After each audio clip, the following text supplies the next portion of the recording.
Mas gusto ng Pangulong Bongbong Marcos na magkaroon ng plebisito para sa Tsa-Tsa kasabay ng 2025 midterm elections upang makatipid sa pondo ang gobyerno at ang taong bayan. Ito ay malayo. Ito ay malayo sa timeline ng Kamara na nagbabalak na gawin ang plebisito sa Hulyo ng taong kasalukuyan. Kasunod ng planong ratsadahin ang charter change at isumiti ito sa COMELEC bago mag-recess ang Kongreso sa Semana Santa. Ayon kay Senate President Mig Zubiri, nabanggit ng Pangulo ang hangaring ito nang makipagpulong sa kanila sa Malacañang kahapon matapos lagdaan ang pinalawak na centenarian at Tatak Pinoy laws.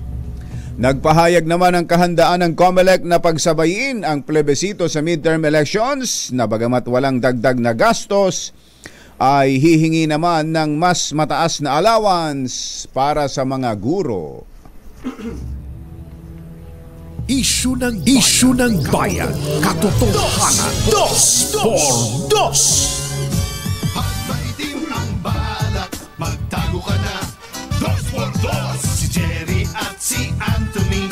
Narito na, 2x2, hahataw ng todo. Urado ka, 2x2, ang katotohanan.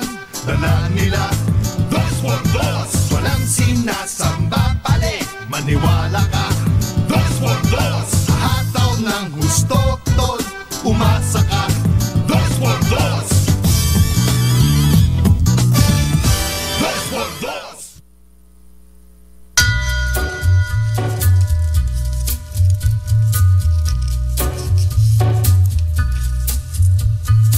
Hi. Maganda morning. Magandang umaga, bayan! Bayan! Ito po si Anthony Taberna. Ito po si Jerry Baha.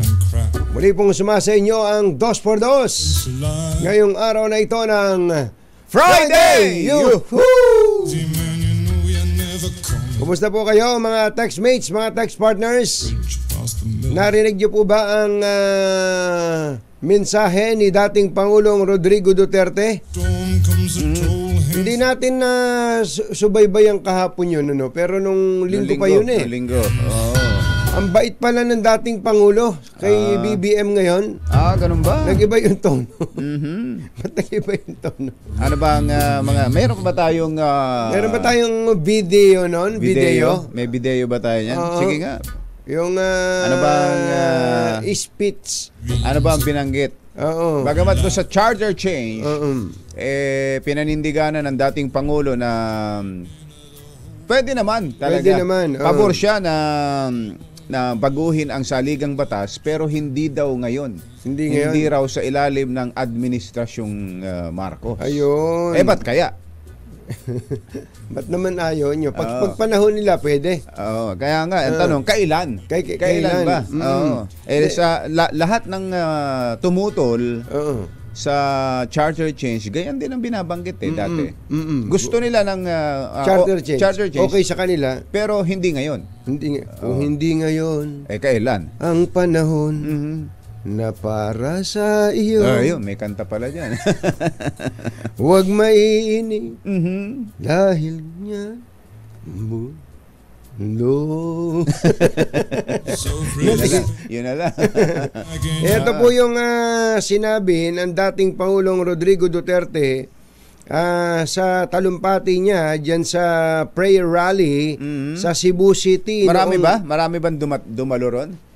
Nako, ayoko sanang sabihin ito kumbachero Oo. Unlike before na nung rockstar pa ang dating Pangulong Rodrigo Duterte na dinudumog. Oo.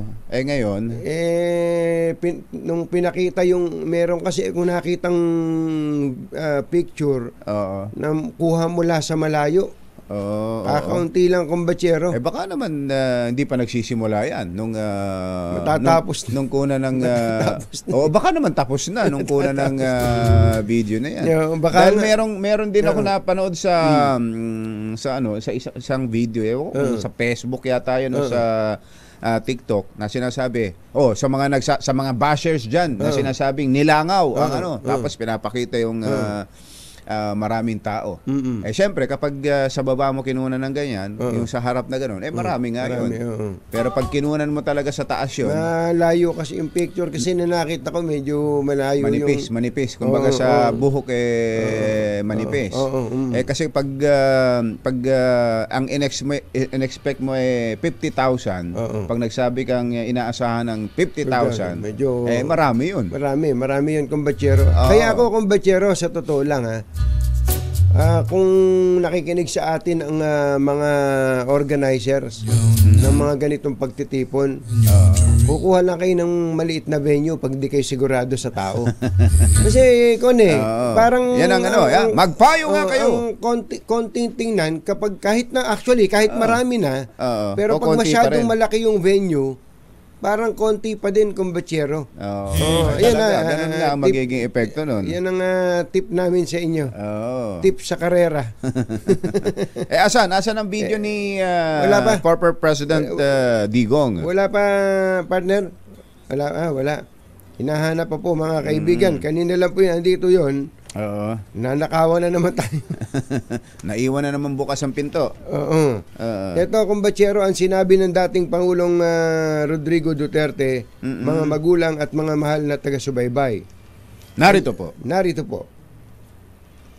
Pakinggan po ninyo. Ang alin?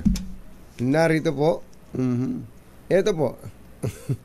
Sabi po ng Pangulo, wala daw pong nalilikha, wala daw pong nagagawang mga pagkakamali ang Pangulong Bongbong Marcos, kumbatsero, at patuloy daw po niya itong sinusuportahan.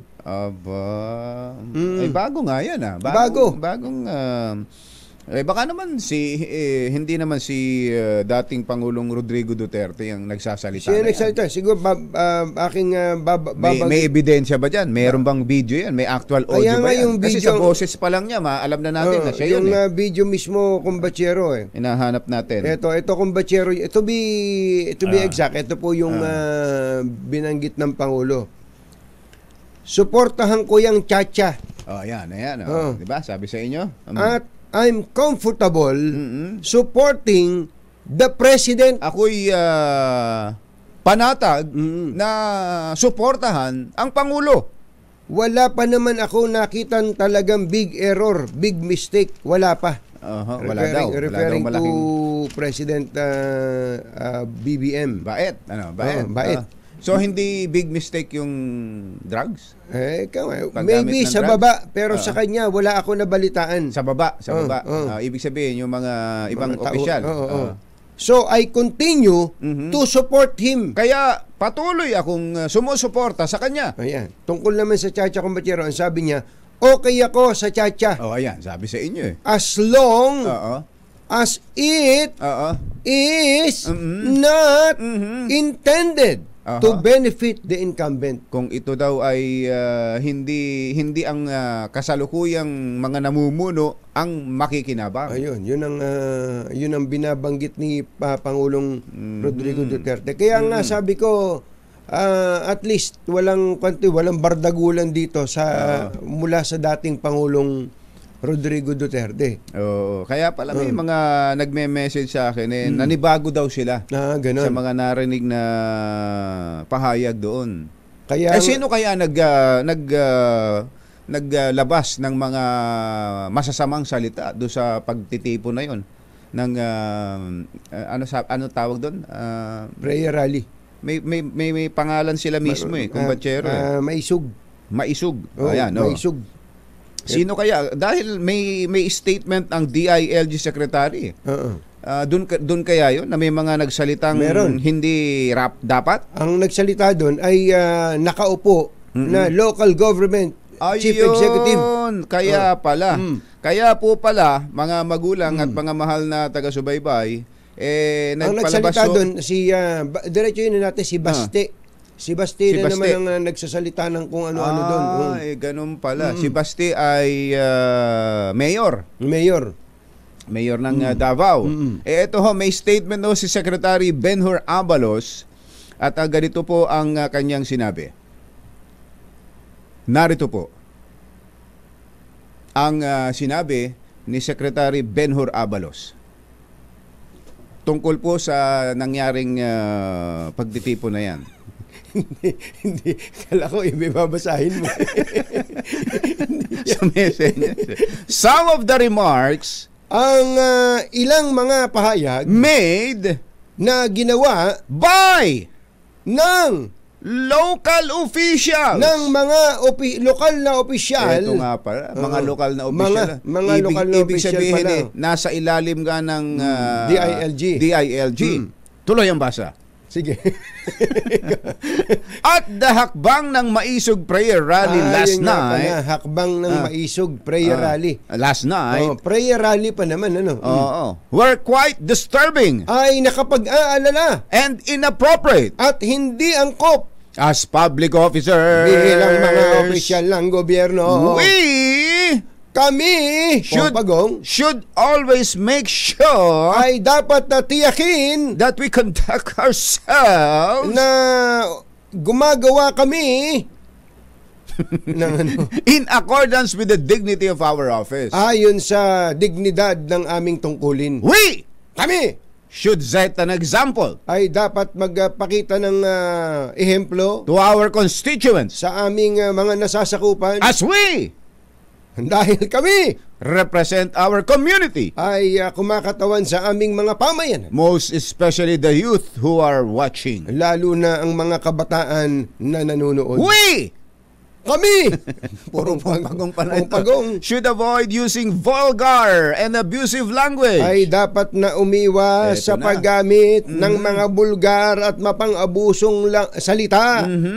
We can always communicate our opinions with civility. Maaari naming laging maipahayag ang aming sarili ng may galang. May galang. We must always keep in mind that the Code of Ethics of Public Officials requires dapat naming isipin na ang batas ay nagtatakda that we na kami carry ourselves with integrity, professionalism, and respect to all colleagues and to all the people. Dapat maging mabuti sa pagsasalita at pagkilos. Ito nakalagay pala sa batas yan. Ito paalala mula ho kay Secretary Benhur Abalos na may hibo na ng babala kumbatsero. Ang sinasabi niya, meron tayong Code of Ethics of Public Officials na hindi tayo nagsasalita sa harap ng mga tao ng ganyang mga vulgar and abusive language. Ayun, may narinig ka bang bulgar doon, Yuel? May narinig ka bang bulgar doon? Bisaya kasi yung si Basti. Kailangan may mga nagtatranslate lang Jerry Baha at Anthony Taberna sa 2x2 sa DZRH. Yan yung isa, kumbatsero. At ang Pangulong Bongbong Marcos ay sumagot sa isang liham na ipinadala sa Malacanang. Meron po kasing isang liham na nakarating sa palasyo ng Malacanang. At so yan ba pinadala sa pamamagitan ng koreo? Oo. Hi! Hello.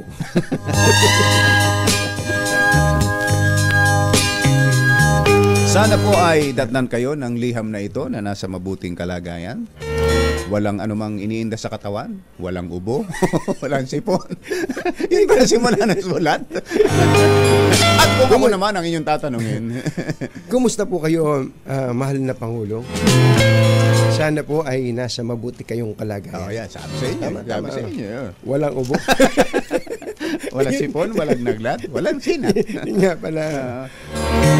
Kung ako naman po ang iyong tatanungin. Sabi sa inyo. ako po ay nasa mabuting kalagayan. Ayan. Sana po ay maayos din ang kalagayan ng inyong mga mahal sa buhay. Meron lang po akong itatanong sa inyo, mahal na Pangulo. Ang ibig sabihin po ba ng BBM ay bigas biglang mahal? Siguro nagulat ang Pangulo dun sa... Oo. Kala ko. On kami. Kwento kong batsero eh. Nagpadala, bumabasa ang Pangulo ng... Yan ba yung estudyante nagpadala? Nagpadala ng liham sa kanya eh. Oo.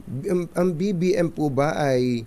Ang kahulugan po ba ng BBM ay bigas biglang mahal? Matindi ha. Sumagot po ang Pangulo. Hindi natin maiiwasan. Yung tatay yan. Yung tatay pala to. Hindi natin maiwasan na makita talagang nagiging problema ang pagtaas ng presyo ng bigas dito sa Pilipinas. Yan ang tugon ng Pangulo. Pero, kung titingnan po natin, kahit na yung mga nag-e-export na ng mga bansa, tumataas din ang presyo nila. Halos katumbas lang ng pagtaas dito sa Pilipinas. Ginagawa nating lahat upang naman ang produksyon natin ay maging sapat na hindi na tayo mag-aangkat, mababawasan ang mga inputs, kung tawagin para sa ating mga farmers at sana naman ay ma-stabilize man lang ang presyo ng bigas. Yan po ang sagot ng Pangulo. Akala ko sasabihin ng Pangulo, yung tungkol sa 20 pesos eh. Kasi lagi siyang tinatanong sa 20 pesos eh. Pero mas matindi yung higit sa 20 pesos. Mas matindi yung tanong nung nagtanong eh. Sabi niya, BBM. Yung ba ibig sabihin nun? Oo, ito bang ibig sabihin nun? Bigas biglang mahal? Ayun, yung matindi itong nagtanong na ito. At natutuwa naman tayo dahil hindi yun sinanitize ng Malacanang. Oo. Pinasagot sa Pangulo yung tungkol sa bigas. Pero Mr. President, baka pwedeng ituloy-tuloy nyo na yung pagsagot ninyo. Klaruhin niyo na yung 20 pesos na yan. Sabihin niyo na hindi talaga kaya yung pangarap nyo na yan. Hindi talaga mangyayari yung pangarap nyo na yan. Hindi. That's next to impossible. Next sa to sitwasyon impossible. natin ngayon. Bibili ka ng palay na 25 hanggang 27 pesos. Ibebenta mo yung bigas ng 20 pesos. Ano ka, NFA? Jerry Baha at Anthony Taberna sa 2x2 sa DZRH. Hello! Uncle Sam Martires, magandang morning. Nagsusunog ng kilay ang ombudsman. Mukhang meron daw tayong aasahang mabilis na aksyon Ngayon! Uncle Sam, good morning. Tungkol dyan sa pagbebenta ng umano'y malapit ng mabulok na bigas. Samantalang ang bango-bango pala. Ang bango-bango. At pagkasarap-sarap daw pag isinaing, daig pa ang simandomeng. Simandomeng, daig pa. At alam mo kung batsero, ito mainit-init pa. Parang bagong saing na bigas. Ito palang bigas na ito na ibinenta ng NFA sa ilang mga pili nilang traders, mga magulang at mga mahal na taga-subaybay ng 25 pesos. 25 pesos ay ibinebenta po naman ng trader ngayon ng wholesale price na 38 pesos. Wholesale price. Di, tingnan nyo na pagka tubo na doon. Tubo na di pag binenta wholesale binenta sa tingi yan. Kapag bibili ka ng tonelada, 38 pesos 38 yan. pesos. Pero kung pag retail price, kapag retail ang bili mo, just imagine kung magkano abutin yan. mga 50 na yan. Mga 50 na. Naku. Talaga naman. Kaya si Uncle Sam mismo nanginginig eh. Ayaw na nga daw muna niyang kumain ng bigas, kumain ng kanin, tinan mo na. Sa inis. Yan ang epekto kay Uncle Sam na. Uncle Sam, magandang umaga at sa mga investigador. Mga investigador ng ombudsman, hindi namin kayo tatantanan. sabi. Thank you po sa inyo. Oras po natin. Mr. Jelom Tang, Lakyam di Chaphun, 6:20 na ng umaga. ACS Balita, susunod na. This time check is brought to you by ACS Manufacturing Corporation, ISO certified, maker of world-class quality Pride detergent. ACS Balita. Walang makakaligtas, walang makakalampas. Saan mang sulok ng kapuluan, Luzon, Visayas hanggang Kamindalawan. Basta't may balita, ipagwagwagan ng sikat na tagapagbalita. ACS Balita. Kasama ang 2x2 tandem Anthony Taberna at Jerry Baja. ACS Balita. Ang programang ito ay hatid sa inyo ng ACS Manufacturing Corporation, ISO Certified, maker of world-class quality Pride detergent. Araw po ngayon ng Martes, 27 ng Pebrero 2024. Sa ulo ng ating ACS Balita, dalawang bagong batas nilagdaan na ng Pangulong Bongbong Marcos. Halos 200,000 senior citizen makikinabang sa pinalawak na Centenarian Act. Halos pisong rollback sa presyo ng gasolina diesel, umarangkada na. Presyo ng karneng baboy posibleng tumaas dahil sa limitadong import. Bilang ng mga insidente ng sunog tumaas ng 23% sa unang 2 buwan ng 2024. China, may attack dogs na Pinoy. Ha? Totoo ba ito? China, Verumes? may attack dogs na Pinoy sa social media ayon sa Philippine Coast Guard. 3 kapitan ng barangay pinagbabaril ng riding in tandem, isa patay sa Zamboanga City. Magandang umaga, Luzon, Visayas at Mindanao. Good morning, Philippines. Hello world!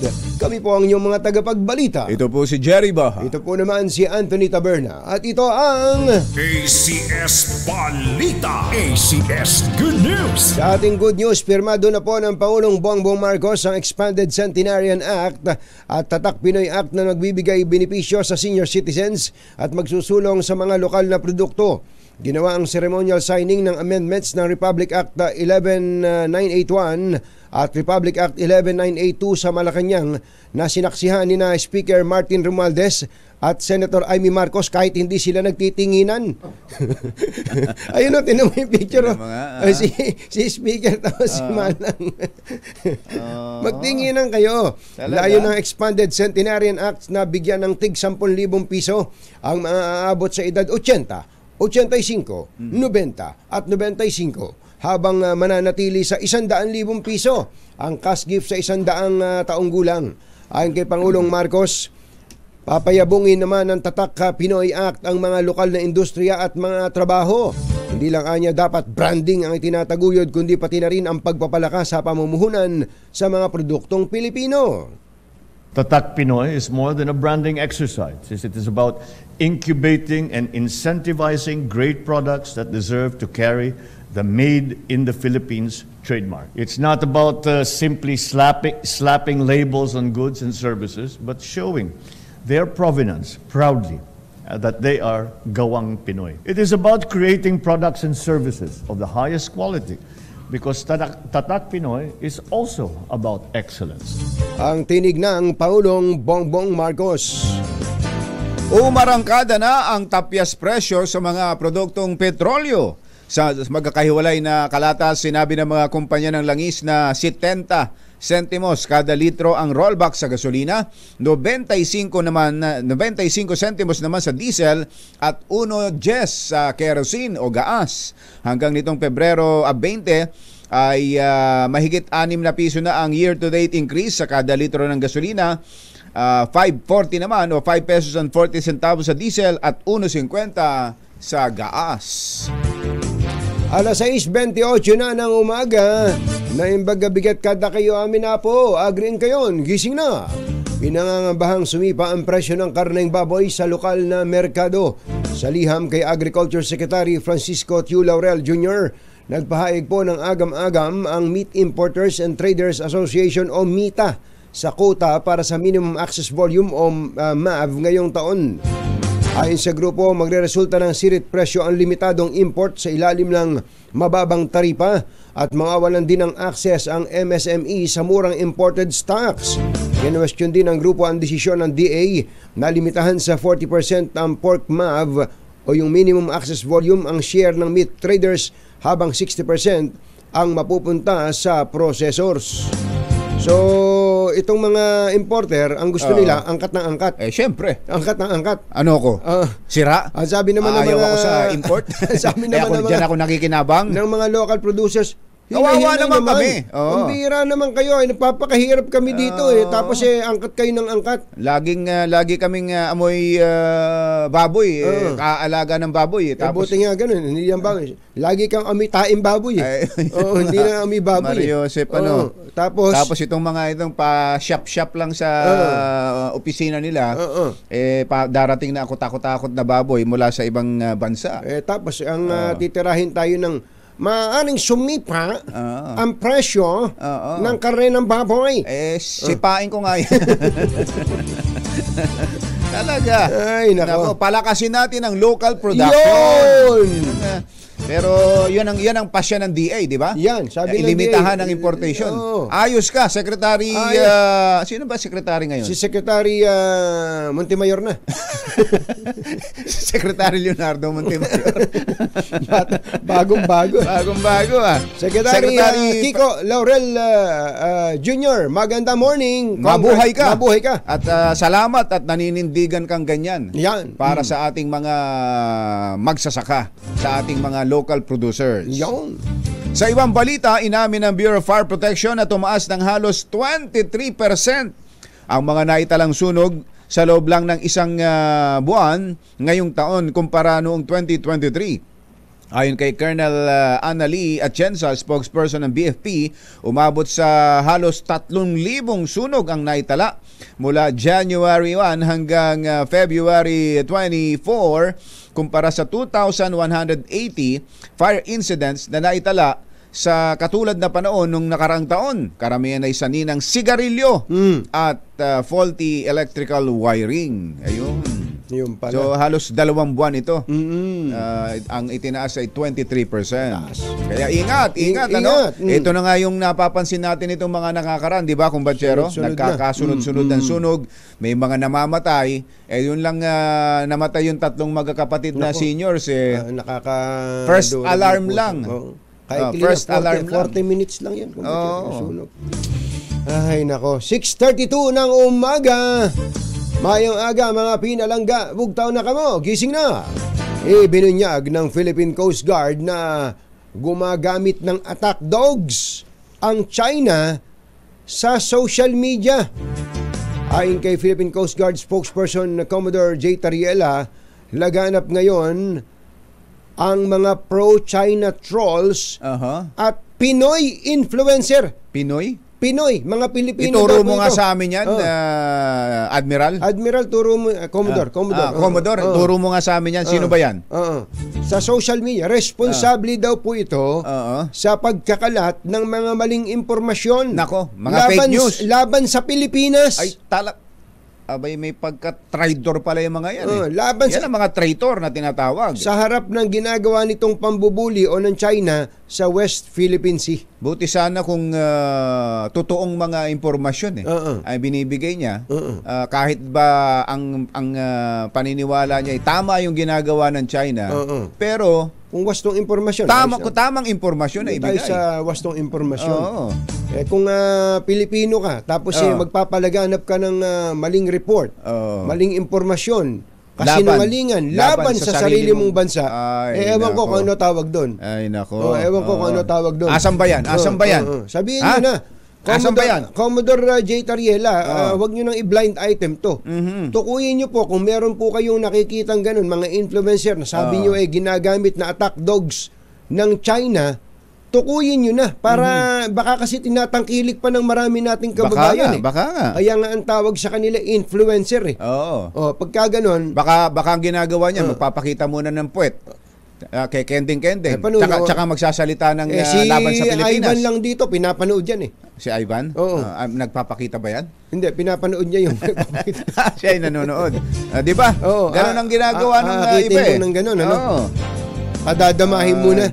Kailangan kasi makakuha muna ng maraming followers. Ayan, Tsaka magpapabayad na bilang propagandista. Nako. Wag naman ganun. Kung merong nakikinig, wag naman, bansa natin ito. Ako na ba? Ikaw na, ang haba ng sinabi natin. Alas 6:34 ang ating oras. Diyos maray na aga sa Indugabos, mga Bicolano, mata na kamo, gising na. At sa mga kababayan nating Chabacano, Buenos Dias con todos, mga Chabacano. Patay ang presidente ng Association of Barangay Captains sa Isabela City, Basilan, habang sugatan ng dalawa nitong kapwa barangay chairman matapos na pagbabarilin ng riding in tandem sa Zamboanga City.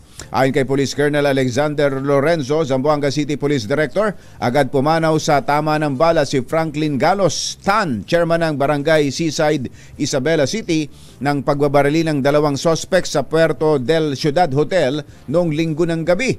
Samantala, sugatan naman sina Haider Humdam, chairman ng Barangay Kaumpurna 1, at si Daryl Halani, chairman ng Kaumpurna 3. Sinabi ni Colonel Lorenzo na blanco pa sila kung bakit nasa Puerto del Ciudad Hotel ang tatlong barangay officials kung saan sila inabangan at pinagbabaril ng mga suspect. Nabatid na tinangkaring itumba si Tan noong October 2014 sa Isabela City, ngunit ito'y nakaligtas. Alas 6:36 ng umaga, susunod! Tito Boy! Uulitin ko. Susunod! Tito Boy! Naku, naalala niyo po ba yung teacher na inireklamo ng mga magulang dahil sa kalaswaan? Oo. Yung nagtetext. Nagtetext yung mga estudyante niya. Kabastusan sa kanyang mga estudyante. Hinahalay sa pamamagitan ng text yung kanyang mga estudyante. Ay, talaga. Oo. May update tayo dyan. Oo. At baka matuwa kayo sa update dyan. Oo. Galit na galit yan si Tito Boy. Tito Boy. At tinutukan ng gusto yan. Yan at iba pa sa pagbabalik ng ACS Balita. 6:36 ng umaga. This Walang balitang makakaligtas, walang balitang makakalampas, saan mang sulok ng kapuluan. ACS Balita! ACS Balita! Ang programang ito ay hatid sa inyo ng ACS Manufacturing Corporation, ISO Certified, maker ng world-class quality Pride detergent. Hi! Maganda morning! Anong araw ba today, kumbachero? Today is Laundry Day Friday. Yuhuu! At pag Laundry Day Friday, all you need is Pride washing machine detergent. May triple stain away formula, kaya tanggal ang makapit, madikit, malupit na dumit man siya, kaya easy ang labada. Kaya pala mula noon hanggang ngayon, all you need is Pride. All you need is Pride. ACS. Kasama ang 2x2 tandem Anthony Taberna at Jerry Baha. ACS Balita. Ayong buntag, Engineer Tony Nanggel, dinala pala niya sa Bohol, ito si Ate Loli at saka si Kuya Fred Reyes. Gusto daw ang ganda daw dyan sa Bohol, ano? Hindi pa nakarating dyan. Pumunta nga tayo dyan. Mag-schedule nga tayong dalawa. Tayong dalawa lang. Kung magsasama si Mami Sel, ha? Tayong dalawa lang. Kailangan maglakad tayo doon nang magkahawak kamay tayo. White sand din daw dyan eh. Ganun ba?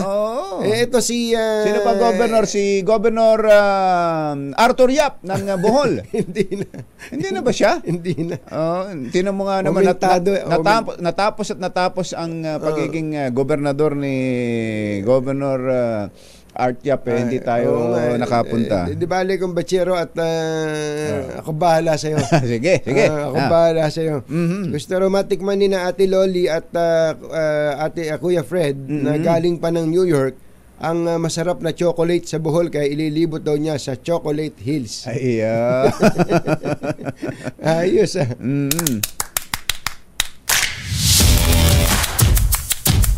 6:44 ng umaga. Oy, Engineer Magiting Cruz, andyan yung Engineer Tony Nanggil natin ng Nueva Ecija. Pwede mo asikasuhin, ha? Nandiyan ka naman sa Bohol. Ito po ang ating update do sa teacher na inireklamo ng mga magulang sa isang eskwelahan sa Tondo dahil sa pangahalay yung mga kabastosang messages sa kanyang mga estudyante na mga Talaga? paslit. Mga paslit pa yung mga estudyante, 11 years old lang eh. Diba? Mga 12 years old, 11 years old. Kapag takat bakit nakalusot yan bilang teacher? Mukhang may sakit eh. Oo. May sakit. May sakit yan. Alamin natin ang update sa balitang ito mula kay Tunay Boy Gonzales. Come in, boy! Actually, Jerry, suspended pa rin. Suspended pa sila Anthony Jerry. Teka. Mukhang... Pa rin yung, boy, Boy. sandali pakiayos lang ang linya ni Boy. Nawawala-wala. At na parang nag-uulit-ulit, no? Oo, parang... Recorded ba yan? Baka AI yan, ha? Baka hindi ikaw si Boy Gonzales, ha? Mukhang meron ng AI si Boy Gonzales, ha? Tito Boy! Hello? Wala, nagloko talaga yung linya. Ayan. Jerry Anthony. Yan. Jerry Anthony. Ayun. Pumasok na. Yeah. Suspended pa rin yung elementary school teacher. Teka, babalikan natin si Boy. Nagloloko ang linya, kumbatsero. Ayusin natin at mukhang may kasama siya ron na makakausap natin. Tinututukan ho natin ito. Biruin yung nakapagtuturo. May sakit. May sakit sa kaisipan yung taong yun. Isip-isipin, meron silang tawag doon, Viber group ba yan? O Group chat. Oo. Na kung ano-anong pinagsasasabi sa mga bata. Pambihira. Alamin nga natin ang update. Delikado yan. Andito na si Tunay Boy Gonzales. Kami Boy! Hey, Anthony. Ayan, maganda na yung signal natin. At napalap nga tayo dito sa yung guro na suspendido pa rin yung guro ng elementary school na inireklamo ng pagpapadala ng mga malalaswang larawan sa mga estudyante at mga frustration na picture. At habang pending ang investigasyon ng Division of City School, ang guro sa elementary school ng Juan Luna inireklamo nga ng mga magulang ng mga estudyante na nagpapadala ng malalaswang mensahe sa mga bata. At katabi ko ngayon si Noel Ponce, ang tatay ng grade 10 na sa Juan Luna Elementary School sa San Paulo, Maynila. Nakadalawang hearing na pala sila, Anthony Jerry, na kasama yung superintendent ng Division of City School. Katabi ko na si Anthony at si Jerry pa. Ano nang update? Dalawang hearing na kayo, pinagit ko kanina. Opo, magandang umaga po, Sir Anthony. Sir, bali nakakadalawang hearing na po kami regarding po dun sa nireklamo namin na sa teacher po. Bali, yung una po kasi, umatin po yung superintendent, yung legal po nila, tapos kahalap din po namin yung mga principal, siya po yung teacher po na nireklamo po namin.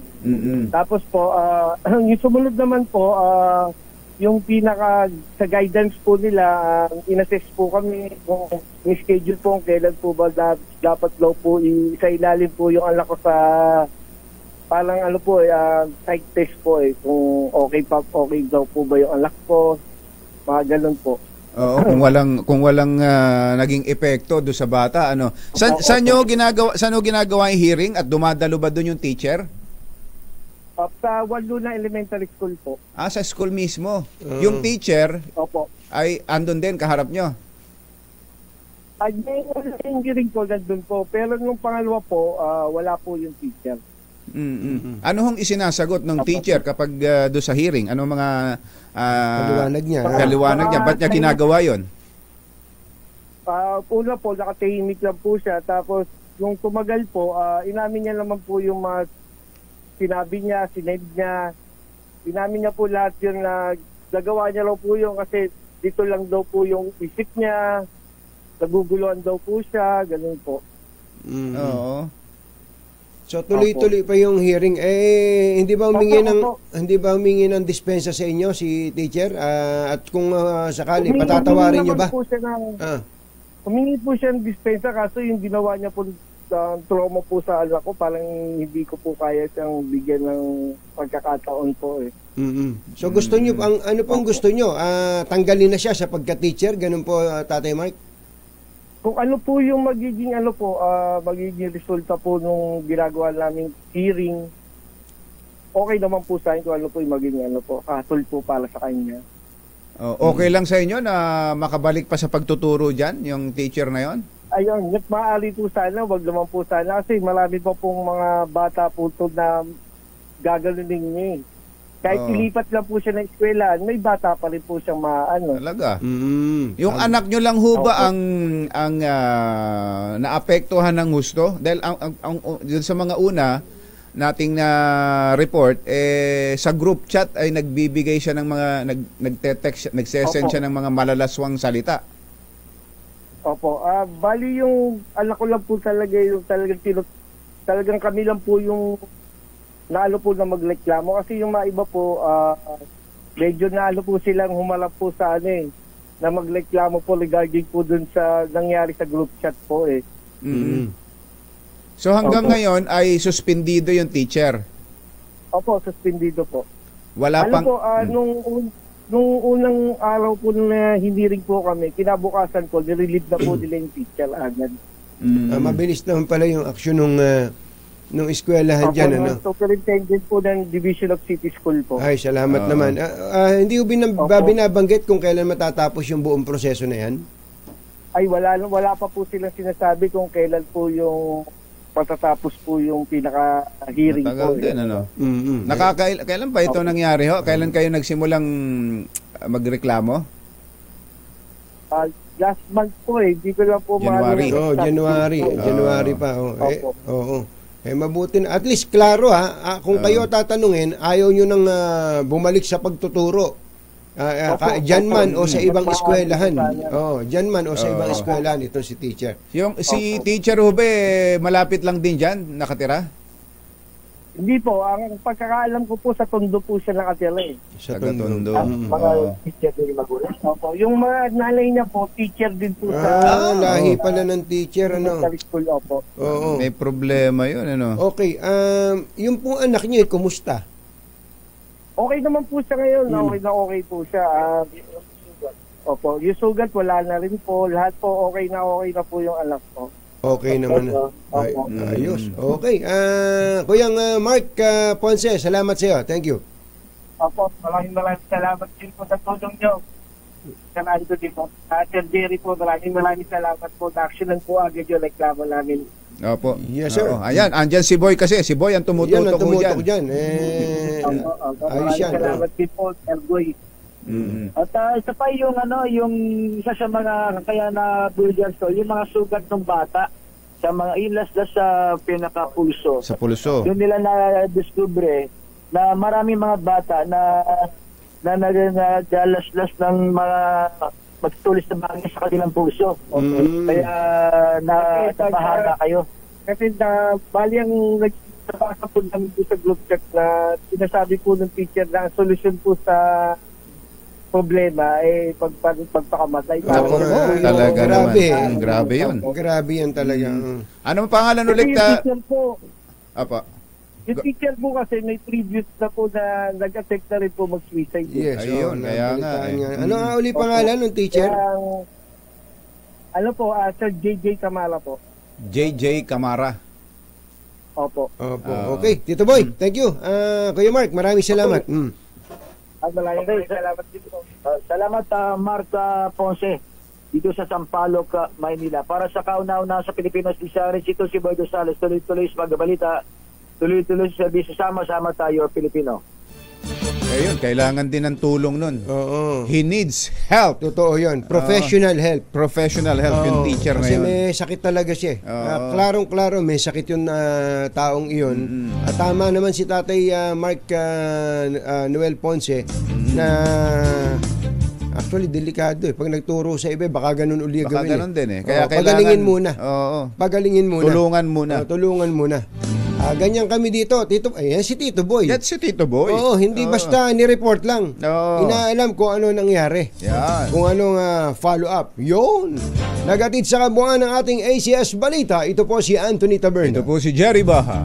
Kasama ang 2x2 tandem Anthony Taberna at Jerry Baha. ACS Balita. Ang mga kumbatsero ng bayan, Katunying at Ka-Jerry. 2x2. Balitang Umaga po sa inyo. Si Jen Subarjaga. Jen Subarjaga. Happy birthday, Jen Subarjaga. At happy birthday din kay Mama Elsa. Mama Elsa Espidillon, binabati po kayo ni Kuya Jerry Espidillon. Oras po natin. Oy, si Kuyang Ray Fortaleza pala from Vancouver, Canada. Ay nasa Cagayan de Oro ngayon para sa PAL Golf Media Tournament. Ang layo ba't na. hindi tayo na kumbida dyan? Alam mo naman, kala mo lang namang malakas ka sa PAL. Feeling lang naman tayo eh. Kuyang Ray, hindi kami na kumbida dyan. Wala. 4 minutes bago ang alas 7 na umaga.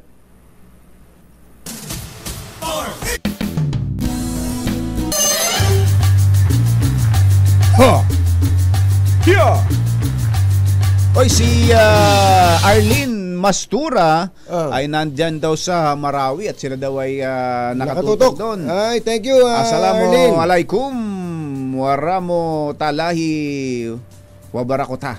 Ayan. Huwag kang magkakamali. Yun ang text niya eh. Good morning, Arlene Mastura. From Marawi. Sa Marawi City. Marami tayong taga-subaybay. Meron tayong taga-subaybay dito. Oo. Hello. Si Saldi Cartagena from Maryland, USA. Nakita mo ba kung batsero kaya at ng mga taga-Maryland kaya, nakita kaya nila kung paano inupakan ng isang malinggit na lalaki, yung star player ng Barangay Ginebra. Napanood nyo ba yon? Kawawa yung laki-laki ni si Jamie Malonzo. Kaya pala hindi nakalaro sa Gilas. Nung isang araw dahil ginulpi pala nung nakaaway niya. Iba pa yung binabanggit na, iba pa ba doon sa binabanggit na siya ay nag-positive sa COVID? Nag-positive din siya sa COVID tapos na may gastroenteritis. Paano naman siya, kahit siguro wala siyang gastroenteritis tapos wala siyang COVID. Binigyan ng isang uppercut na matindi. Tapos yung panghuli, left hook. Tapos tinadyakan pa. Bagsak. Tinadyakan pa habang mamaya po, papakita namin sa inyo yung video. Yung pala bugbog doon yung basketball player, si Jamie. Yung palang maliit na yun MMA fighter daw eh. Pwede ba niyang gamitin sa kasamaan yung... Hindi. Kahit sa kasamaan. Hindi naman self-defense yun eh. Kahit ba sabihin may binastos itong si tapos rumesponde lang siya, hindi pwedeng maging katwira yon, lalo na't kung totoo yung MMA fighter siya. Mamaya po susubukan nating ipapanood yon. Ako nga talagang pinipigil ko sarili ko sa ganyan eh. Ganun. Pag nanonood ako ng MMA, nanonood lang pala. Pinipigil mo sarili. Di ba? Ito po ang report ni RH52 Edniel Parrosa.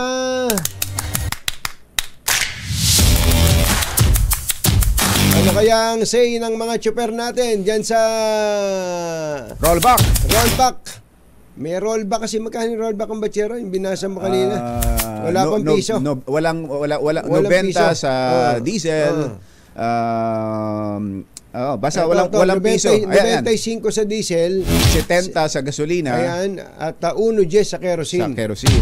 Alamin nga natin ang reaksyon ng ating mga tsuper mula kay RH52 Edniel Parrosa. Kami na Edniel! Katunying at Ka-Jerry, napakamot na lamang ng ulo ang ilan nating mga kababayan tsuper ng jeepney biyaheng San Juan de Visoria matapos nga ang katiting na rollback sa presyo ng langis ngayong umaga. Dahil wala pa kasing piso itong mga binabagit na rollback, hindi nito kayang i-offset yung net increase mula sa pagsisimula ng 2024 hanggang ngayon o hanggang kahapon na 5 pesos and 40 centavos na net increase sa diesel at 6 pesos and 15 centavos na net increase sa gasolina. Pare-parehong tanong ni Mang Dodong, Yani at Jaime, Bakit wala pang piso o minura ng diesel kontra sa higit pisong pagtaas nito halos linggo-linggo? Kaya para sa gaya ni Mang Jaime na nagpapakarga lamang umano ng 15 litro kada araw bilang maliit na ruta lamang itong San Juan Divisoria, wala pa rin 15 pesos ang nadadagdag sa kanyang may titipid. Hindi umano ito ramdam. Kaiba kay Mang Yani na bagamat umangal, nag-estima pa rin na may matitipid siyang 100 piso dahil sa rollback ngayong araw. Pakinggan natin sila. Ngayong araw, rollback. Bakit wala pang piso? Wala, konti lang. Kasi pag nagdagdag sila, malaki. Pag nagdagdag sila, 150 piso. Pero wala ipit ko sa amin.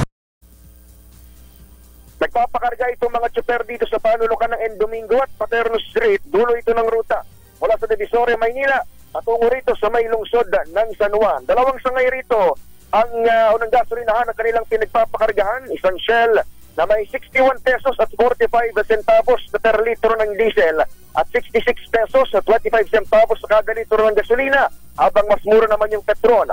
Wala pang 60 ang kada litro ng diesel, habang 64 pesos naman at 25 centavos ang kada litro ng gasolina.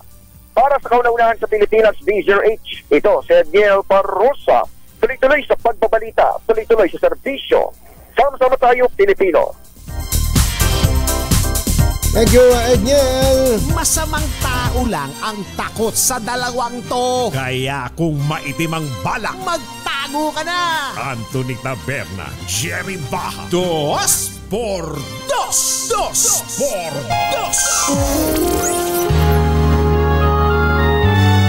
Kauna-unahan sa Pilipinas. NBC Manila Broadcasting Company. DZRH, member, kapisanan ng mga broadcaster ng Pilipinas. Member KBP. Oras. Kapopoy, 6 na minuto na makalipas ang 7 ng umaga. Balitang bagong-bago. Balitang dapat alam mo. Balitang magdadagdag ng talino. Dahil bagong impormasyon, makibalita. Unang-una sa DZRH. Pangunahing balita. Kasama ang 2x2 tandem nina Anthony Taberna at Jerry Baja. Araw ngayon ng Martes, February 27, 2024.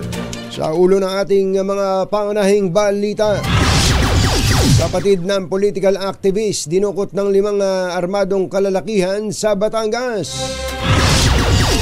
16 anyos na binatilyo, arestado sa 4 na kaso ng statutory rape sa Cavite. FB page ng Philippine Coast Guard at ng Public Attorney's Office nahack. Lalaking paulit-ulit na gumahasa sa menor de edad na kapatid ng kanyang dating girlfriend arestado sa Maynila.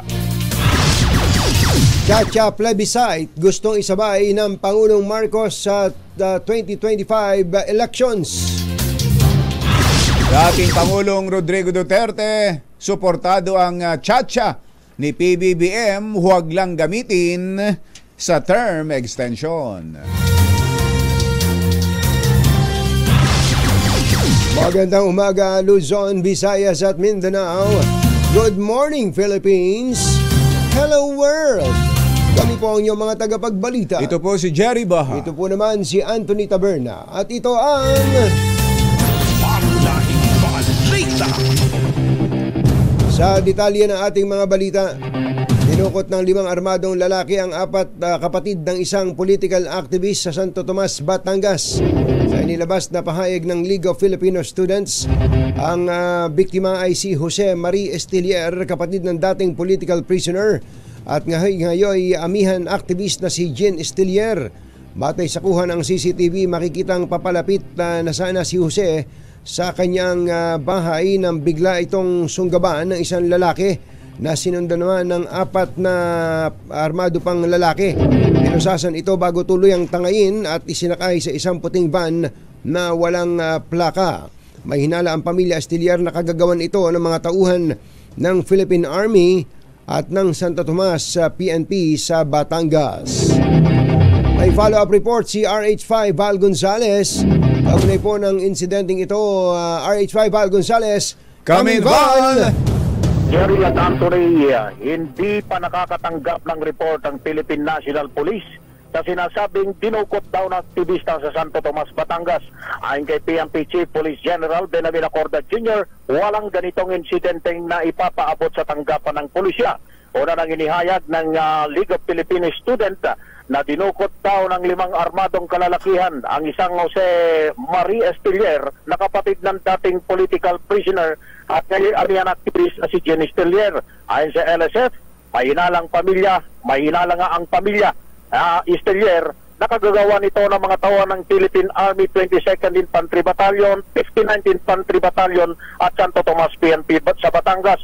Pero sa panig ng PNP, sabi ni General Acorda, gusto nilang tulungan ang pamilya ng biktima kung mayroong magsasalita at makapagtuturo ng detalye ng nabanggit na insidente. Una na rin inakusahan ng Grupong Karapatan at National Union of People's Lawyers Cebu Chapter ang PNP at AFP na hindi raw inkwentro ang nangyari naman sa Pilar, Bohol noong Biyernes na ikinamatay ng isang barpaser at 4 na kasamang rebelde. Pero nalintigan si General Acorda na kalabisang isakripisyo pa ang buhay ng pulis na si Police Corporal Gilbert Ampere na tumutupad lamang sa DZRH. Ako naman, Val Gonzales, tuloy-tuloy sa pagbabalita, tuloy-tuloy sa serbisyo. Sama-sama tayo, Pilipino. Thank you, Val. Samantala sa Cavite, isang 16 anyos na binatilyo ang inaresto dahil sa 4 na kaso ng 4 na counts ng statutory rape.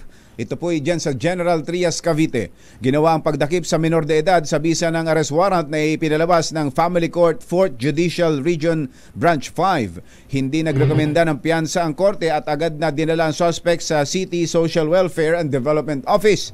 Matatandaang noong 2021, itinaas ng Senado sa 16 anyos ang statutory rape age mula sa edad na 12 anyos. Nahack ang Facebook account ng Philippine Coast Guard ang ikatlong cyber attack sa Maritime Security Group. Makikita sa page ng PCG ang 2 malicious short video at hindi pa rin nababawi ng ahensya ang access hanggang ngayon. Matatandaang nahack din ng X o ito yung Twitter ng PCG noong Pebrero 15 at naging target din ng cyber attack ang kanilang website noong Enero. Biktima rin ng hacking ang Facebook page ng Public Attorney's Office na Dear PAW at gaya ng Coast Guard, hawak pa rin ito ng hackers. Alas 7:12 ang ating oras, arestado ang isang lalaki sa Malate, Maynila matapos nitong gahasain ng makailang ulit ang isang minor de edad na kapatid ng kanyang dating nobya. Batay sa investigasyon ng Manila Police District 9, halos 2 taon na ang nakalipas nang sinimula ng sospek ang panghahalay sa minor de edad na biktima. Ngunit ngayon taon lang nalaman ng pamilya ang pambababoy ng sospek sa bata. Kasalukuyan nang nakakulong sa Malate Police Station ang hindi pinangalan ng sospek na naharap sa kasong rape. Sa ibang balita, nais ng Pangulong Bongbong Marcos na isabay sa 2025 national at local elections ang plebisito para sa pag-amyenda sa 1987 Constitution. Kinumpirma ito ni Senate President Juan Miguel Zubiri matapos ang private meeting ng Pangulo sa mga senador. Ayon kay Zubiri, klaro raw kasing gagastos ang gobyerno ng 12 hanggang 14 na bilyong piso kung gagawin ang plebisito bago maghalalan sa 2025. Nanindigan si Zubiri na hindi dapat tratsadahin ang resolution of both houses number 6 na target nilang aprubahan bago ang sinedia break ng Senado. Siya mismo, galing mismo sa kanya, sinabi niya mas gusto niya sabay na lang sa halalan ng 2025. So pagka ganun, hindi po tayo kailangan magmamadali.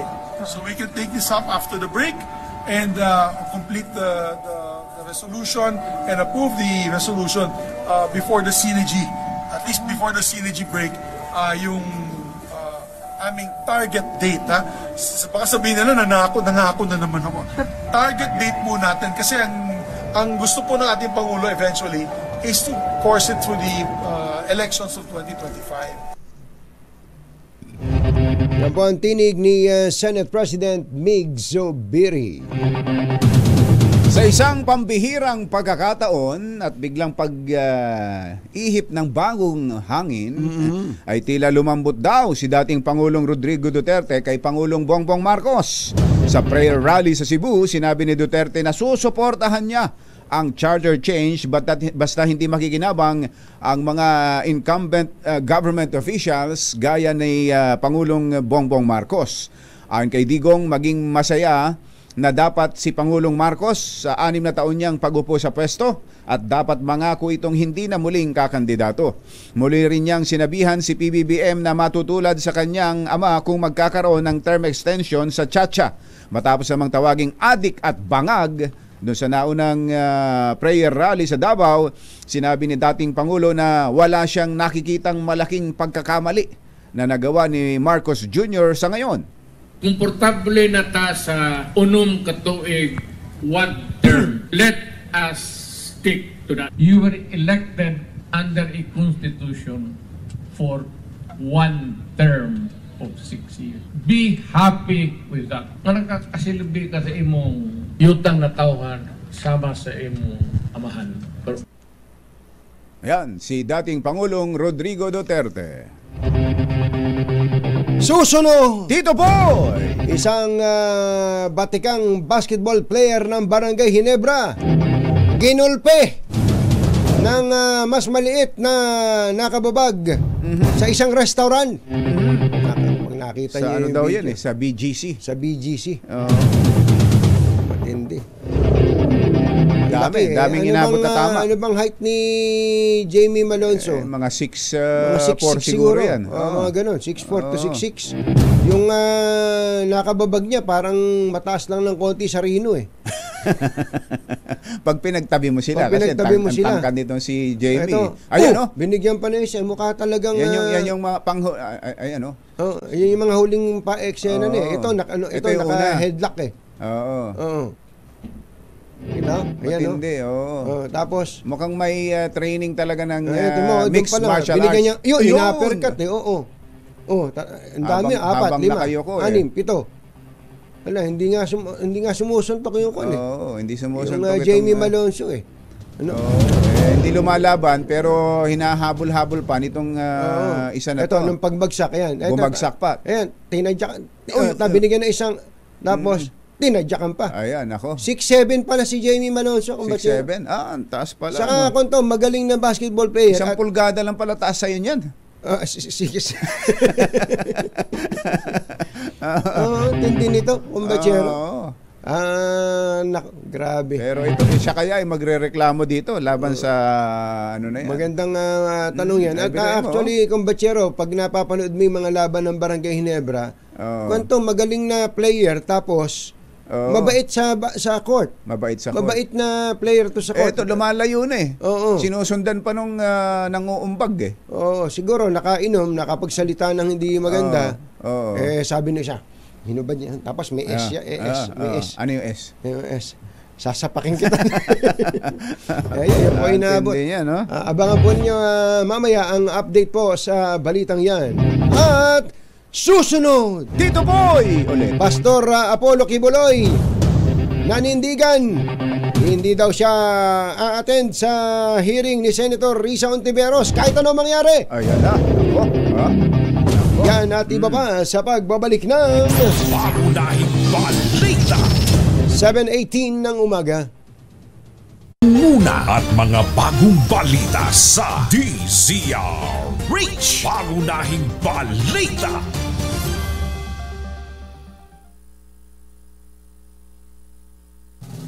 Anthony Taberna at Jerry Baha. DZRH.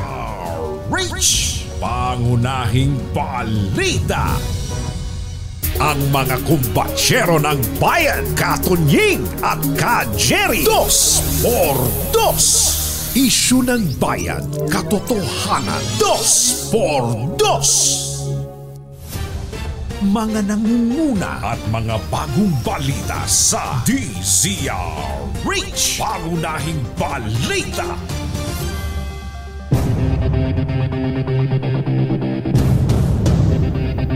Tama-tama,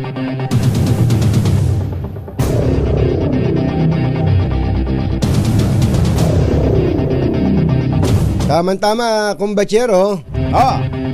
Bago lang natin talakayin yung kay Pastor Apollo Kibuloy, puntahan lang muna natin bago sumakay na eroplano. Si PBA Commissioner Idol Willie Marcial. Mr. Commissioner, magandang morning. Si Katunying po at saka si Ka Jerry. Commissioner, magandang morning. Opo, magandang umaga po. Yes sir, magandang umaga po. Naku, pasensya na sa pang-abala namin. Nakausap niyo na po ba si Jamie Malonzo? Opo, tumawag sa akin po kahapon. Tanong ko nangyari. Ang sabi niya, miscommunication. It didn't went well. So, sabi ko, okay. Tapos sumingi ng apologies po sa akin mismo, sa PBA, sa Ginebra fans, at sa Gilas at SBB. Opo. Ano daw po ba ang nangyari? Bakit daw po ba nag-umpisa tong suntukan na to? Actually, hindi naman suntukan dahil siya lang naman sinusuntok eh. Siya binubugbog. Boss, sorry kasi hindi kami, hanggang doon lang ang usapan namin. Kasi may kakausapin daw sang iba o legal. So, hindi ko na pinulit muna as of now, boss. So, hanggang doon lang ang usapan namin as of now. So, may plano pala siyang legal action, Sir Willie? Boss, hindi ko alam Hindi ko alam kasi lang ang sinabi niya sa akin. Hindi ko alam kung anong plano niya, kung may kakausapin pa daw siyang tao. So, boss, hindi ko po talaga alam. Pero napanood niyo po yung usapan po namin. Napanood niyo yung video? Hindi pa po. Naku, kung napanood kasi galing po kami sa draft kahapon ng All-Star. All-Star draft. So, dire-diretso po So, hindi nyo rin alam kung magkakilala sila, kung kilala niya ito? Commissioner? Hello, Commissioner. Naputol yata linya. Nasa airport na yata si Commissioner pinagbigyan. Baka tinawag na ng ni Immigration Officer Mel Magno. Taberna. Taberna. Sayang actually gusto rin nating malaman kung paano ba 'yun kung hindi naman lumalaban. Pangalawa, yung binanggit mo kanina kung professional MMA fighter to. 'Yun na nga maaari bang gamitin ng isang professional MMA fighter ang kanyang kung yun ito to. Commissioner, andito na uli si Commissioner Commissioner Willie Marcial. Commissioner, alam nyo, ilalarawan namin yung napanood namin. Actually, naawa kami kay Boy Tangkad, kay Jamie Malonzo may report po kasi na MMA fighter, ito pong gumulpi sa kanya kahit maliit talagang mahusay. May training. Siguro kung MMA fighter po. Okay po. So ang tanong po namin doon kayo bilang ama ng PBA at miyembro ng inyong pamilya itong si Jamie Malonzo, hindi po naman namin nakita at least dito sa video na siya'y lumalaban hindi po siya sumusuntok para bang dahil instinct lang niya yung pagtaas ng kamay niya saka lumalayo na siya sinundan pa nung nung isa. Hindi ba kayo makikipag-communicate sa Games and Amusement Board tungkol dito kasi may lisensya po itong mga ito sa paggamit ng kanilang skills pwede din nga po maganda yung suggestion nyo. Pwede ko din yung job. Pero gusto ko nga malaman, boss, kung paano, ano nangyari, paano nagsimula, sino yan na o paano nagsimula. Opo, Katunying at Ka Jerry, yun po kasi kaibigan po naman natin si chairman ng GAB, si Atty. Clarin. So, makipag-ugnayan po ako sa kanila. Okay. So ito po, hindi pa tapos to. Kumbaga, sisiyasatin niyo po para malaman yung buong katotohanan dito. Actually, kung meron mang mali si Jamie Malonzo dito, ang unang report kasi parang meron siyang tawag ko mo dyan, parang binastos daw ang babae. May ginawa siya, kaya nagalit yung lalaki. Okay. Sige po, tinan po natin kung dadalog din sa akin yung naka-encuentro niya at tatanong ko din po si GAB chairman kung paano na rin po. Anong dapat gawin? Anong dapat gawin? Makakabuti sa lahat. Pero wala po itong epekto sa paglalaro ni Jamie? Wala po epekto sa paglalaro niya? Sa PBA po, wala po. As of now, wala po epekto. Makakalaro siya kung kailan po ang laro ng Ginebra po. Opo. Kumusta po ba bilang player to si Jamie Malonzo sa inyo pong pagkakakilala? Boss, sa akin, maayos naman siya. Player nga siya ng Gilas. Pagkasama ko siya sa Gilas, naglolokohan pa ho kami. So, hindi ko din boss matimple. Pero pag sa pakikitungo sa akin, maayos po yung bata na yan. Meron mga sportsman mga actions ba ito? Nang bubuli po ba ito ng mga maliliit na players? Ay, wala po. Talagang natural na basketball. Hindi naman tirador yan. Larong basketball yung legal na mga moves. Wala naman po. Hindi po wala akong as of now na naiisip na napaaway yan sa PBA. Opo. Kumbagay, laro lang talaga. Malinis maglaro sa PBA. Sa akin pong opinion. Opo. Commissioner, salamat po sa inyo sa pagtanggap. Mabilisan yung tawag namin. Pasensya na ho. Commissioner, thank you. Salamat po. Maraming salamat. Wala ba tayo? Manood naman po kayo. Opo, manood. Pagka pinadala nyo kaming ticket, manood talaga kami. Anytime sabihin lang nyo sa akin, kayo pa. Anytime po, welcome kayo sa akin. Welcome po kayo sa PBA. Yes, sir. Maraming salamat. Si Commissioner Willie Marcial ng Philippine Basketball Association. Pangunahing balita. Attorney DJ Jimenez, susunod na. This time check is brought to you by Pangunahing balita. Mga nangunguna at mga bagong balita sa DZRH. Pangunahing balita.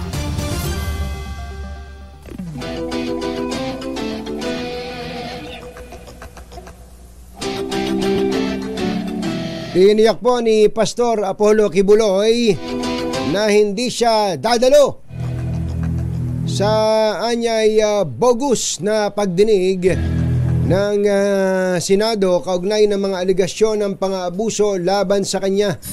Sinabi ni Pastor Kibuloy na sasagutin na lamang niya ang mga aligasyong ito sa husgado kung siya ay sasampahan ng kaso sa hukuman. Ano nga ba ang pwedeng mangyari kay Pastor Apollo Kibuloy? May kaso siya sa Amerika pero dito sa Pilipinas wala pa siyang kaso sa korte. Kausapin niya natin si Attorney DJ Jimenez, isa pong legal expert na tinagurian ding Pinoy street lawyer. Attorney DJ, magandang morning!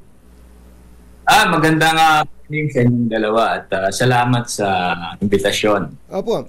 Attorney, gusto lang po naming malaman kung hindi po sisipot si Pastor Kibuloy sa Senate investigation, ano po yung pwedeng mangyari? Yung susunod na senaryo na nakikita ninyo? Kung susundan natin yung internal rules ng Senado by a votes of 2/3 ay pwede nilang i-cite in contempt si Pastor Kibuloy. At pag sinite nila in contempt ay maaaring ma-orderan na makakulong si Pastor Kibuloy ng mga 10 araw. 10 araw lang? At base doon sa internal rules ng 18th Congress, no, maliban na lang kung ibinago nila to recently. No? Pero matatandaan po kasi natin na ang Senate inquiry o ang Congressional inquiry ay hindi naman ito maituturing na judicial process, no? Kung di ito legislative process in aid of legislation. So hindi nito sinasabi na guilty o hindi guilty yung iniimbestigahan, kundi sa pamamagitan ng ganitong inquiry, titignan ng Kongreso. When I say Kongreso, pwedeng Senado, pwedeng House of Representatives, kung may mga dapat bang batas na paiigtingin ukol doon sa investigasyon. At dito involve yung human trafficking law, no, natin. So maaaring i-improve pa kung sakali, although sa current system ng ating anti-trafficking law, dahil tayo ay signatory ng Palermo Protocol at kasama tayo sa UN Convention Against Transnational Crime, talaga namang mabigat na yung ating batas ukol dito. So, at may hindi ng Pilipinas. Opo. So itong hearing na ito ay pwede rin talagang sabihin na in aid of legislation at hindi lang para usigin si Pastor Apollo Kibuloy. Opo, yun talaga ang purpose nito dahil hindi nga ito. Alam mo, ang ating form of government ay kinabibilangan ng executive, legislative at judiciary. Yung ating executive department, yun ang nagtutulak, nag-i-implement ng batas. Ito yung kagaya ng Department of Justice. At nariyan naman ang husgado, yan naman ang magsasabi kung ikay nag-violate ba ng batas. At yung Kongreso, yan naman ang gagawa ng batas. Nabanggit nyo kanina yung 10 araw na pwede siyang i-detain ng Senado o ng Kongreso. Kung talagang ayaw umattend at magpahuli na lang siya, magpa-detain siya, after 10 days, laya na siya. Ganun na nga po, kahit napakabigat ng mga pinag-uusapan dahil nga ang isang proseso sa Kongreso ay congressional inquiry, no? Hindi ito isang judicial process na kung saan ay kung mapatunayan na ikaw ay may sala, ikaw ay huhusgahan at makukulong ng kung ano man yung iyong na-violate. Pero Attorney DJ, meron po siyang sinasabi ngayon na dahilan kung ba't hindi siya haharap. Bukod dun sa ayaw niya raw sumali sa ganitong klase ng proseso, na guilty na siya bago pa siya mapakinggan, meron daw pong naghahangad na siya i-assassinate. Siya paslangin, siya daw po dadakpin. Ano ba tawag niya, kombatsero doon? Parang rendition. Dudukutin daw po siya doon sa kanilang lugar ng mga agents ng US government sa pakikipagsabuatan daw po ng Pangulong Bongbong Marcos, ibig sabihin ng gobyerno ng Marcos. Pwede po bang gawin ng Amerika yon na pumasok dito sa Pilipinas para hulihin kung meron mang pending case o warrant of arrest, outstanding warrant of arrest sa Amerika, ang isang Pilipino? Babalik tayo dun sa nabanggit ko kanina na Palermo Protocol, no? Ito ay parte ng UN Convention on Transnational Crime, kasama dyan yung human trafficking. At tayo ay signatory dito. So noong 2000, nagpulong-pulong ang mga miyembro para paigtingin yung batas sa kanilang bansa para sa laban sa anti-trafficking. At kasama dito yung obligasyon na sakaling may maakusahan ng human trafficking among other transnational crimes sa bawat bansa ay maaaring mag-request ang sana ito para i-extradite ang kinakukulan at harapin yung kaso sa kanilang lugar. So dito sa kaso ni Pastor Kibuloy ay may proseso naman. So pag matatandaan natin nung ilang taon na nakakaraan, si Mark Jimenez, na hindi ko po kamag-anak, no, ay na-extradite, no? At maganda na naglabas ng alituntunin ng Korte Suprema kung paano ginagawa ang pagproseso ng pag-extradite, kung pwede ba siyang mag-bail o hindi, at diniscuss ng Korte Suprema yung extradition law.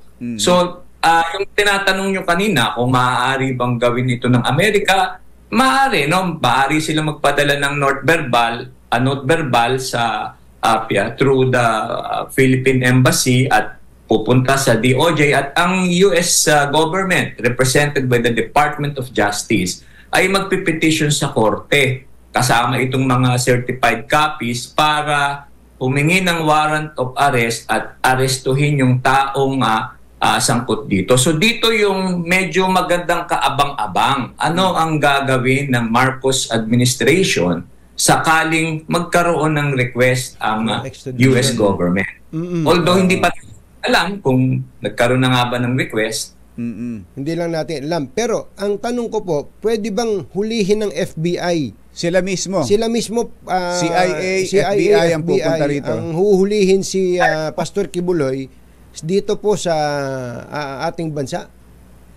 Yan po naman na hindi, no? Dahil sapagkat sinabi ko nga, may proseso tayo ng extradition process. At kinakailangan yan, meron tayong sovereignty, no? Kaya nga nagiging issue minsan yung ang ICC ba, pwede basta-basta pumasok rito? Hindi. Kinakailangan ng kooperasyon ng Department of Justice, at base doon sa nabanggit kong kaso po kanina ay formal na magpapile ng petition for extradition ang Amerika through the Department of Justice. At may proseso po yun, at sinabi rin ng Korte Suprema, bagamat ang bail ay hindi karapatan basta-basta ng isang taong extradite, may dalawang exception, sinabi yung Korte Suprema doon, na maaari rin naman siyang humingi ng piyansa kung hindi naman siya flight risk o for humanitarian reason habang dinidinig yung extradition petition. Dahil ito ay may proseso ng batas. So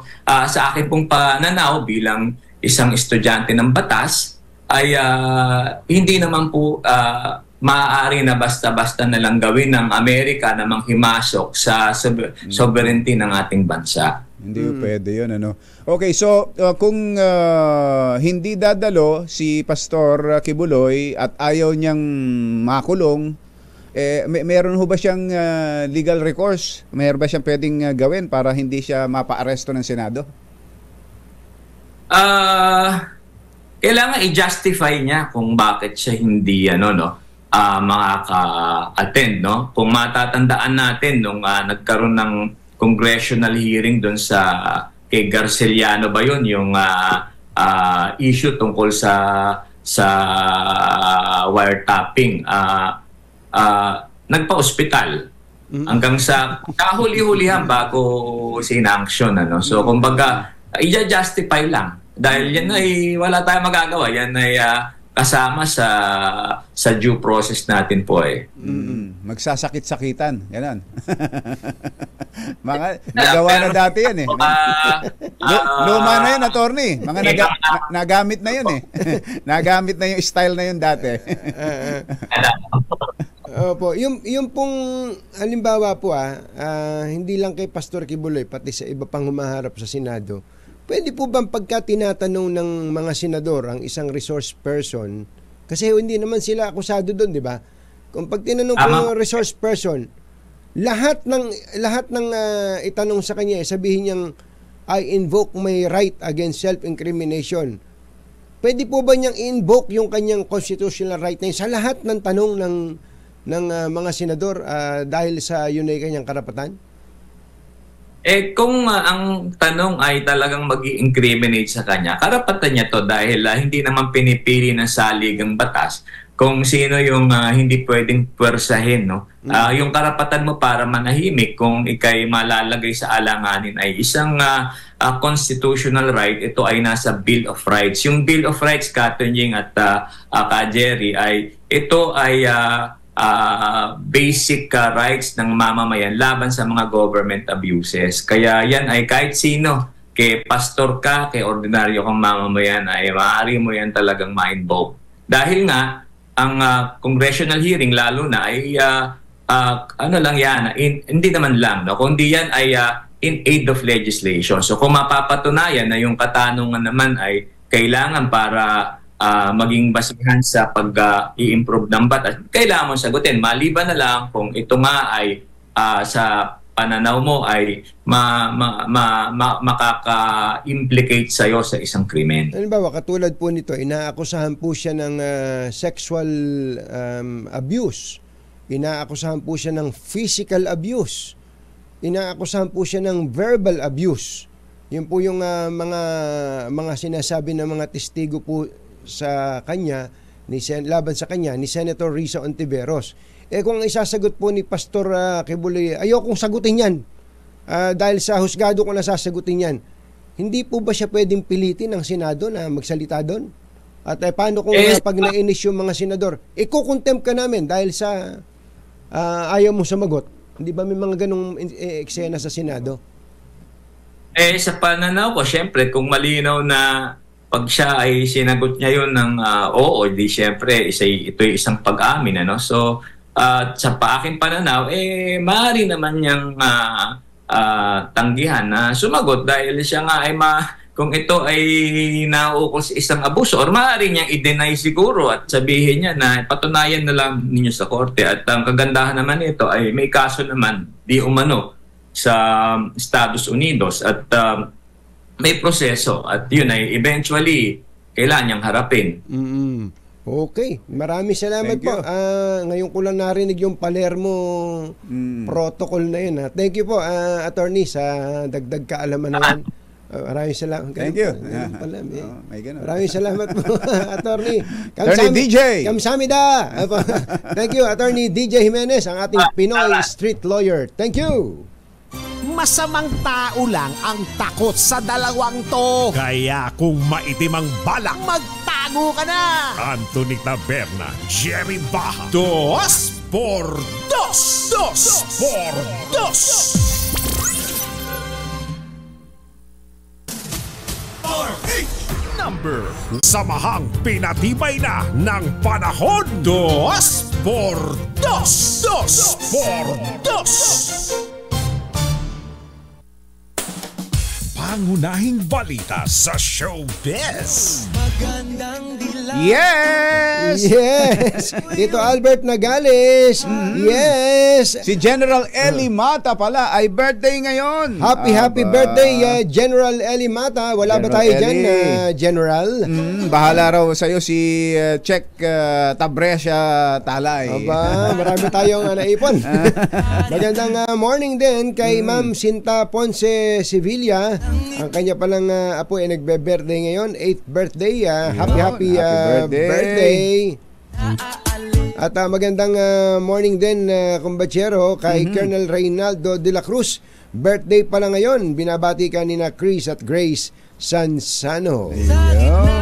Ay, teka, meron yung kay sa kaso ni Pastor Apollo Kibuloy, meron pala kumbatserong isang Pilipina siguro ito. Maria De Leon. A Los Angeles-based paralegal who pleaded guilty to participating in an alleged conspiracy to violate U.S. immigration laws. May kinalaman doon sa mga miyembro ng Kingdom of Jesus Christ na nag-plead ng guilty. Dinadala sa Amerika. Nag-plead guilty pala ito. At ngayong taong ito ay ini-schedule ang sentencing para dito. Matindi. Mabigat yan kung siya mismo nag-plead ng guilty. Sa US District Court, Central District of California. Si Sinta Ponce Sevilla pala yung apo. Sorry. Sinta Ponce Sevilla, happy 8th birthday. At narito na, sino kaya itong nababalitang magkakahiwalay na naman? Couple na magkakahiwalay. Alam ba, tapos nang hiwalayan. Birang patis. Alamin nga natin ang latest mula kay Morley Alinio. Magandang morning, Morley! Yes! magandang morning Luzon, Visayas at Mindanao. Hindi pa rin matapos-tapos ang isyong hiwalayan sa showbiz. Lahat na lang yata ng couple ay pinagdududahan, pinagdidismisan na hiwalay na. At ang latest nga daw na hiwalay na ay si Catriona Gray at si Sam Milby, na kung saan ay matagal-tagal na rin ang kanilang iniingatang relasyon. Nagsimula ang naturang issue last week na kung saan sinasabing nagkakaroon ng problema ang dalawa. Well, nako, hindi nagkaroon ng katotohanan. Walang katotohanan pala. Yung issue nagpalalabasan ngayon na hiwalay na sina Catriona.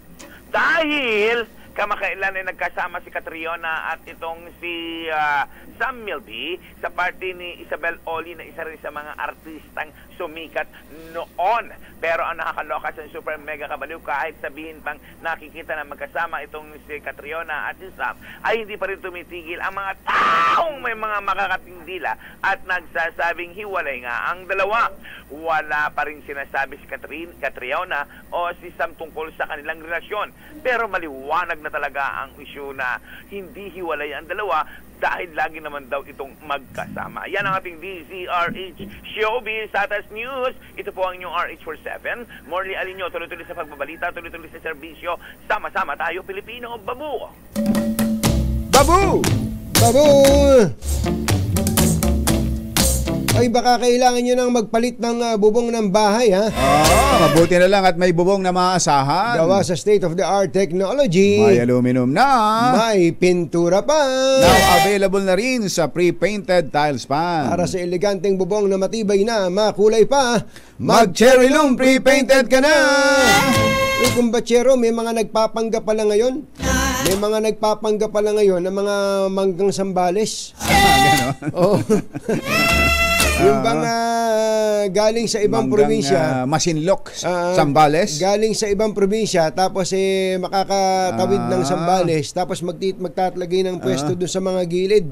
Tapos ilalagay ala nang ilalagay basta doon kasi tinitinda at nasa Sambales kaya nagtitinda. Akala ng mga bumibili manggang Sambales. Mga impostor. Nagpapanggap lang pala. Kinukwenta. Tapos pag kinain mo, pagkaasim-asim. Kaya ngayon, mapagbibintangan yung manggang Sambales. Ang asim mo naman pala. May mga naninira pa. May mga ganun palang style ngayon, ha. Buti na lang at naikwento sa atin ng mga nag-aalaga ng mga puno ng mangga sa Sambales. At Kong Doming Mariano, gustong malaman ni Kumbachero dito kung ano bang totoong lasa ng totoong manggang Sambales. Bakit? May lasa ba yan? Ang bihira. Matindi yung paghahamon mo na yun. Kung Doming Mariano, wala ba tayo dyan? Pero naku, mainit ang ulo nitong si Ernie Caoc.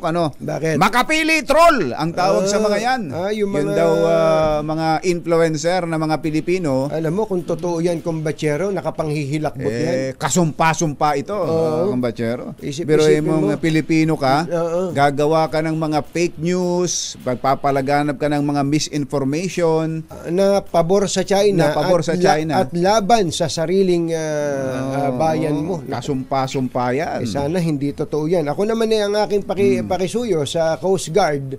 Kung nakikinig po sa atin si Commodore Taruela. Tariela.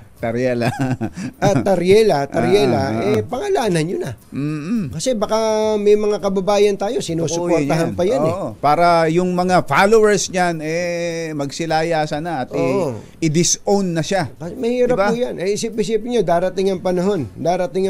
Baka dumami ang naniniwala na hindi nga pala sa atin ang hinahabol nating mga katubigan at isla sa West Philippine Sea. Dahil sa mga iyan. Marami, pasensya na ha, marami pa naman mga Pilipino na madaling maniwala. Kaya nako, Commodore Taruela. Tariela. Tariela, Commodore Tariela. Pangalanan nyo na sila. Sabihin nyo na kung sino yan. sila. Isa-isahin nyo yan kung marami yan. Kung sino silang mga propaganda attack dogs. Sabi nyo nga mga attack dogs ng China laban sa Pilipinas. Mga makapili. Sabi ni Ernie Caoc. Mga traidor. Bye! Happy weekend! Woo! Damdaming bayan. Susunod na. Scratches his head and does his best James Dean. Well, man.